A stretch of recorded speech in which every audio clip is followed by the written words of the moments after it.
Assalamualaikum and a very good morning. My name is Nur Shada binti Zamri and my matric number is 262892. Today I want to talk about menu pricing and consideration. First, what is menu? Menu is the statement of food and beverage items available or provided by food establishment primarily based on consumer demand and designed to achieve organizational objective. It represents the focal point around which components of food service system are based. The menu is designed carefully what the outlet wants to cater for, keeping in mind the type of clientele. The main advantage of a well-planned menu is that it leads to consumer satisfaction. It is also helps to motivate the employees for a responsible and successful service. It is a detailed list of food and beverage offerings with their respective price. It is prepared by a food and beverage service business to keep the customers informed about the availability of various food and beverage items. Menu is a list dishes that are available for sale in a food service outlet or that can be served at a meal. There is 6 must in a good menu. First is it should be presented clear and should have unambiguous information. Second is adhere to food safety and nutrition policies of the business. Third is meet or outstrip guest expectation. Fourth is be truthful in describing the taste and preparation. And lastly is be strictly going with the production and service facilities of the business. There are 3 types of menus, which is first, a la carte. A la carte menu refers to when a diners orders one type of dish that is separate from a plate of original menu. The term carries the meaning of going opposite of the menu. It came into English in the 1830 something. It is the opposite of the word table d'hote, which means according to the menu. At times, the side dish may be missing or it could be offered separately from the main menu. Although the type of restaurant you dine in may play a part, the choice of a la carte menu solely depends on unique taste and preference. Okay, first is individual pricing. Since an a la carte menu is a separate dish from the plate of a main menu, it therefore means that the pricing will also be individual and different from that of that main menu. In most cases, the pricing will be lower because the amount of ingredient is also reduced. At other times, the price may be increased beyond that of the original menus because of 2 reasons. One is the fact that it may require special ingredients for preparation, and the second reason is that an a la carte menu may require special expertise and take longer to prepare. Second is side dishes. Sometimes a patron dining in a particular restaurant may decide to have a side dish offered as a separate dish from the main menu. Alternatively, the side dish may be missing, which means that we'll have to negotiate with the management. For example, guests decide to have a fish alone instead of a plate full of fish and some vegetables and slices of fruits. Also could decide to have a fish alone and then later have a separate plate full of salad. The side dish may be from the original menu or would still come from a different menu in the same restaurants. Third is high-end restaurant. A la carte menus are not offered in just any restaurants. They are mostly offered in high-end restaurants. The menus may sometimes require the special expertise of a chef who may not be present at the restaurants. The menu may also require special kinds of ingredient that may be hard to find or cost more money. In addition, the menu may take longer than usual to prepare, hence rendering it unusual in most restaurants. For these reasons, some restaurants may be unwilling to compromise, while most high-end restaurants have highly skilled chef and almost every ingredient needed to be prepared a la carte menu.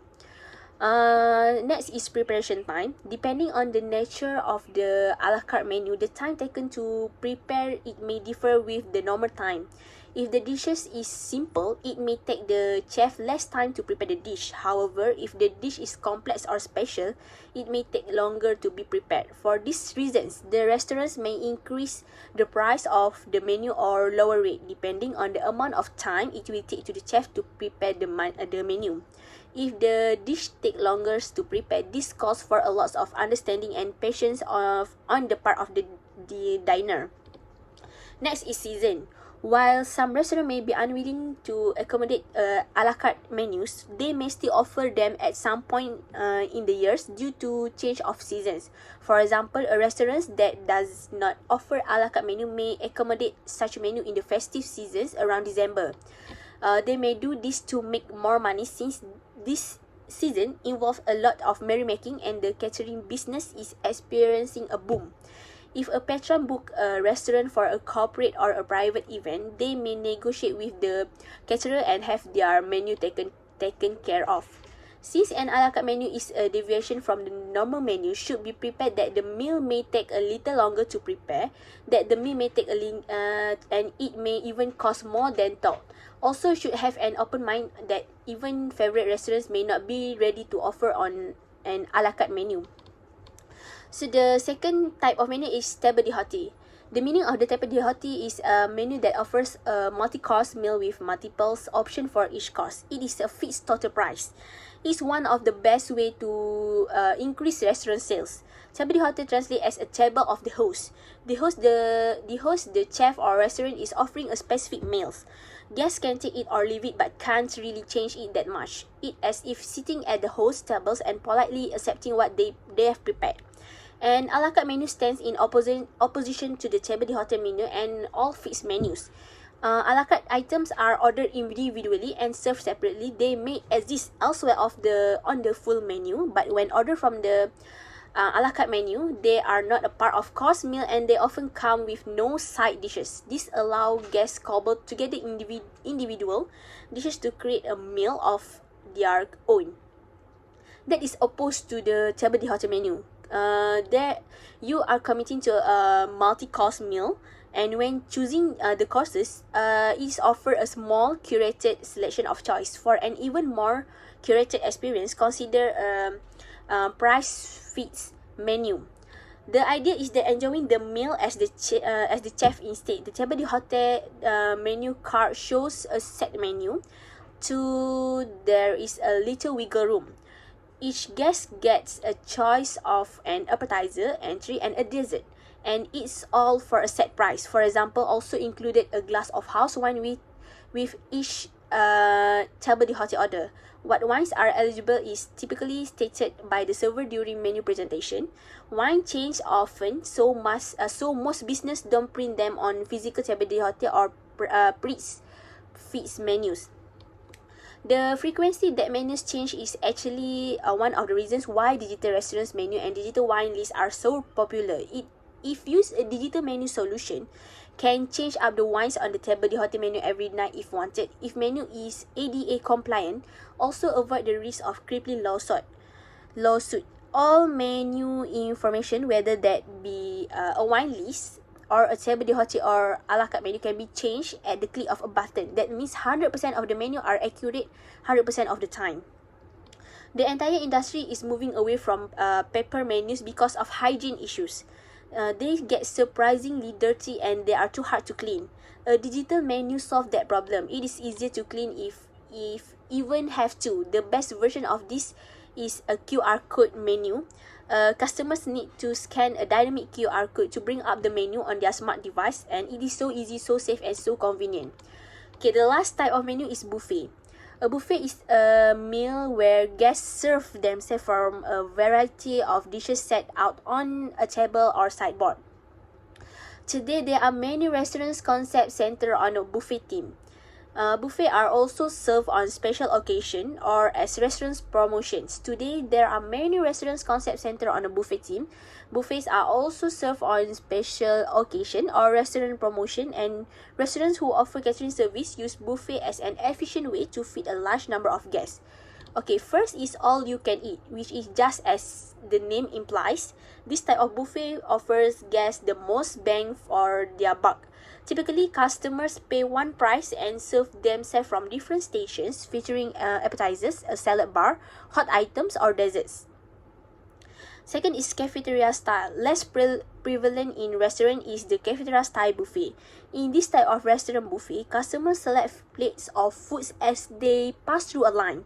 They might take a plate with a pre-made sandwich, a plate with a dessert, and a cup of soup. Next is special occasion. Many restaurants will offer a buffet as a restaurant's promotion or for a special occasion. For example, as a restaurant promotion, a restaurant might offer a special seafood buffet on the first Friday of every month. Next is caterer. Restaurants who offer catering service use buffet to feed large groups of people quickly and efficiently. Wedding, business, meetings, and holiday parties are all ideal situations for a caterer buffet. Restaurants can also provide caterer buffet of sides, expanding their business further. And the lastly is healthy concepts, which is some restaurant chains are built around the perception of healthy buffet choice. Soup Plantation, for example, offers a healthy all-you-can-eat buffets with an array of salads, bar, and soups. And fresh produce available. The chain features 97 units in the US. There are 4 benefits of buffet, which is first is safe on payroll because it can feed a large number of people with minimal staff. Second is move food quickly because it also allows to rotate the food in the restaurant kitchen fastest. Third is attract budget diner because buffet as is special promotion can draw in customers on a budget who may not normally dine out at restaurant. And lastly is improve margins. A buffet offers a great way to cut food costs and increase profit margins as long as understand how to price buffet menu. There are 3 buffet drawbacks, which is first is lower prices, which is while safe on payroll, the price for a buffet, even an all-you-can-eat deal is typically less than a traditional sit-down diner. Second is more maintenance, which is buffet also require a great deal of upkeep to maintain food safety as well as aesthetic. Servers or kitchen staff should be continually checking the buffet to make sure that the containers are refilled and the buffet itself is neat and clean, as well as that the proper temperature for both hot and cold food. Lastly is customer perception, which is many diners simply prefer table service for their dining experience. So next we will go to consideration in menu planning. Menu planning is the process of deciding what you will eat for each meal, including main dishes, side dishes, and desserts. It also entails knowing how many meals to plan for and when to serve them. Daily activities and scheduling variations may complicate the menu planning process. Knowing what types of foods can be prepared according to the activities and schedules for a particular day is an important part of meal planning. There are several basic considerations in planning a menu. First is kind and quantity of meals, which is in order to be good at menu planning, needs to know which meals is in charge of. For example, breakfast, lunch, and dinner. Also need to know how many of those that will be planning. For instance, if in charge of dinner, how many will be eaten. Second is time frame. This refers to how much time is available to make the meals, especially if you will have to squeeze them in between activities. Need to know what employers' week consists of, so we'll know how much time that has to be prepared each meal. This knowledge can help decide if the slow cooker needs to make an appearance during the week or if we'll be making meals ahead of time. Third is budget, which is knowing how much money is available to spend on groceries is important for a menu planning. Needs to make sure employer's budget covers all of the ingredients required for each meal. And lastly, we will go to strategies pricing the menus. Restaurant menu pricing isn't the most straightforward of things, but maybe might run into something a bit complex. But there's always the determination and drive to keep pushing forward. With over half of restaurant professionals citing high operating costs and food costs as a top challenge, restaurant owners need to find ways to offset everything it takes to keep a restaurant going. Besides flat out raising prices, which many owners are hesitant to do, restaurants can use creative strategic methods to offset these costs like restaurant menu design, restaurant menu pricing strategy, and menu engineering. Restaurant menu have the potential to sell item. Restaurant menu engineering and psychology are a great place to start and incorporate menu pricing strategies. There are 3 ways to use menu psychology and menu pricing strategy to improve restaurant profitability. First is analyze menu and how well each item performed over the course of the past month, quarter, or year. look at profitability and popularity. Second is ask staff which items are most worthy of featuring. And lastly is review the latest research on pricing when choosing things like including currency symbols, using whole numbers, font size, and more. There are 5 steps to create a knockout restaurant's menu pricing strategy, which is first, cost out menu. If you want to keep the money coming in and thrive in an industry well known for thin margins, knowing the food cost percentage for each menu item is a good place to start. To do this, need to following the menu in-depth sales reports from restaurant POS system and a food cost calculator. Before might have spent a bunch of time manually costing out menu with a red pen and any number of spreadsheets. And second is price menu by looking beyond competitors. Every restaurant has different food costs on top of different operational costs, plus it's hard to really know restaurant pricing strategy if you aren't on the ground floor. An important thing to keep in mind here is that creating value goes beyond price. Value isn't purely driven by price. Values created when delivered on things that aren't as quantifiable, including service, atmosphere, and food presentation. Pricing at the commodity level is a never-ending battle of who has cheaper prices, and it's one that will detract from business through value. Depending on the market or customer base for a restaurant, you will want to choose the right pricing model for a specific audience. There are 5 restaurant menu pricing model, which is first is promotion based with feature items heavily favored. Second is upscale with minimalist menu, no currency signs and whole number. Third is limited menu for farm to table of fluctuating supply operations. Fourth is fixed menu, and lastly is a menu organized by cuisine. Restaurants use many different pricing strategies like those outlined above, and choose the pricing strategy that is most relevant to target audience and pricing structure. Third is play to strengths. Menu items that showcase and your team's talents allow to differentiate brand and stand out from the crowd, and in turn price menu differently.